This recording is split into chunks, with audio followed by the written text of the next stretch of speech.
This all went down about an hour ago and my wife is still crying in our bathroom with the door locked.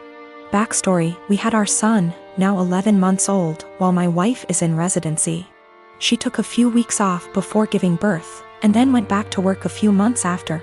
While I transitioned my hours to part-time so that I could stay at home and raise our son, my mom moved in with us shortly after the birth in order to help out, which allows me to get in a few hours of work per day and also not get swamped with taking care of the baby / housework. She's quite old-fashioned and would definitely not prefer this arrangement with me being a stay-at-home dad. But she hasn't said anything to either of us and has been a great help. For anyone unfamiliar with medical residency, it is brutal. My wife has just over a year left. Sometimes she comes and goes for 1 to 3 days and our son is asleep the whole time she's home, which has been happening more as his sleep schedule shifted to sleeping through the night. My mom and I make sure that when she's home and the baby is awake, my wife gets him 100%. I know it's been hard on her, but unfortunately it's just going to be this way for another year. The first big milestone she missed was him rolling over. When she got home, my mom pulled her over to the baby all excited. I thought she was going to tell her, but instead she says, "Julie, you came home right on time.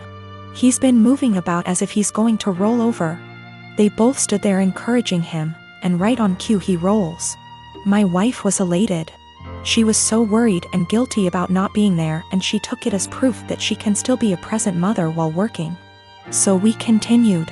I send texts over little things she misses through the day so that it's not completely unbelievable. But my wife has been present for every single big milestone. He coincidentally started crawling with her right there. His first words were in front of her, and he began standing, cruising, and walking when she happened to be home. The walking one was difficult. There was a tough 7-day stretch where she just wasn't home during the daytime when he was awake. And his walking went from teetering to walking a couple steps pretty confidently in that time. We put little beanbags in one of his pants pockets so he'd be wobbly and unbalanced, and it looked believable, since he fell after the first step like he was doing a week ago. Yes, it was mean to our poor son, but my wife's face was worth it. Today it all unraveled. So far he can just say mama, dada, and nana. Yesterday he started saying, "Bye, bye." My wife has today off and has been home all morning. My mom and I have been trying to get him to say, "Bye," all day without giving it away that we already know he can say, "Bye." Successfully got him to say, "Bye," to the ducks at the park, and we both gushed over his newest word the whole way home. My wife was using my phone to take pictures of him and began showing my mom at home while telling her about his newest word acquisition. She was swiping through my gallery and saw a video from yesterday and goes, "Oh, you never sent me this one." It was literally like a slow motion film happening in front of my eyes. I had taken the video of him yesterday waving, "Bye, bye." My wife isn't stupid, she figured the whole ruse out pretty much instantly. I've never seen her look so upset and heartbroken before. I couldn't say or do anything to comfort her. Now she's locked herself in the bathroom crying and won't come out. My dad married my stepmother 3 months ago, and I feel like it made my life significantly harder and less pleasant. They moved in with us, and for the indefinite future this situation will not change. We have a 3-bedroom house, and before they moved in, my dad and I had our rooms, both with bathrooms. And there was a smaller room which was a study for my dad. After they moved in, Jenny, 16, turning 17 next month, got my room. And I had to share the smaller room with 11-year-old Tom and 10-year-old Mike. All my books, my telescope, my stuff are packed and in the basement now since there's no space anymore. This made me real angry, but my dad told me that I have to be a team player, and this is what him and his wife agreed on. Jenny treats me like shit. She sometimes acts as if I'm not there at all, and sometimes is super aggressive and hostile towards me. The other I asked Tom to stop going through my things, and she became so angry that I have no right to order her brother around. She told me to get it in my thick skull that I'm not their big brother to tell them what to do, even though all I asked was for them to stop going through my things. She said it's best if I don't talk to them at all, since that way they will get less influence from a weirdo like me. What I don't get is that if she's so concerned that I might leave a bad influence on Tom and Mike, why doesn't she take them into her room? Tom and Mike don't respect any boundaries. They're always through my stuff. I have a watch which was a gift from my mother. She died of cancer, and they took it from my drawer and lost it. I found it weeks later in the basement with its front glass broken. Before they moved in, I used to get a $100 allowance every month. Now Jenny gets $75, I get $35, and Tom and Mike each get $30. I had an Xbox, but these kids broke it down. I used to spend a lot of time with my dad. He used to come see me play basketball almost every week. He hasn't done it even once in the past 3 months since he's always working overtime. We eat out once a week, and none of them in these 3 months have been to any of my favorite places, but Jenny, Tom and Mike have each chosen their favorites more than once. I complained about all of it to my father last week, and he told me that family is all about sacrifices, and I have to make mine. Haven't I made enough sacrifices already? I feel like I'm the only one making sacrifices. I looked forward to them moving in here, but I now feel like an outsider at home. It's not my home anymore. Life has become very difficult for me. I spend as much time as I can outside because inside is so frustrating, but this is causing problems as well. My dad keeps telling me that not being around means I'm not accepting them as part of the family, while in reality it's the opposite. So I get grounded for not being around, and being around is horrible. I don't want to live here anymore, but I'm only 15 and can't move out. I have nobody else who can take me in. I can't stay here for 3 more years. I'll go crazy. I often fantasize about running away at night, but I know that's also as horrible, if not even more. I met this guy in January, and he became my boyfriend in February. Comes March, the world goes down the drain, and we decided to move in together for the time of the pandemic. A few weeks ago, he shows me a post where this guy is challenged to an arm wrestling competition by his GF. The guy didn't seem to have any sort of training / workout, whereas his girlfriend did.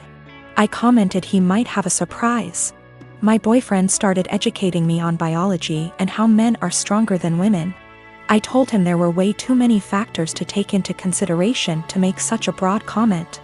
I have been doing weightlifting for 2 years, and my boyfriend has never seen a gym in his life, so I used us as an example. That was a big mistake. He got really defensive and condescending, and made comments like, "That's cute." I just let it go. Fast forward to yesterday. He's playing some game with his friend, online, and I can clearly hear him talk about me. Well, curiosity killed the cat. At first it's all pretty and my ego is bursting, but then he says I'm delusional because I think I'm stronger than him. Pause. Seriously? I know I'm weak, but not weaker than a girl. So later, I decide to call him on his BS. I asked him if he wanted to come work out with me the next day, this morning, so he can show me how strong he is. He accepted, and I was happy because I had been dying to bring him and initiate him to something I'm passionate about. So, this morning, we went to my friend's garage. My region allows groups of 10 or less, and we wipe everything. I told him we're gonna do deadlifts. It's my favorite exercise, and I was already planning to test my personal best, so it was perfect. My friend was there cause he corrects my form, and it's been our Sunday ritual since COVID-19.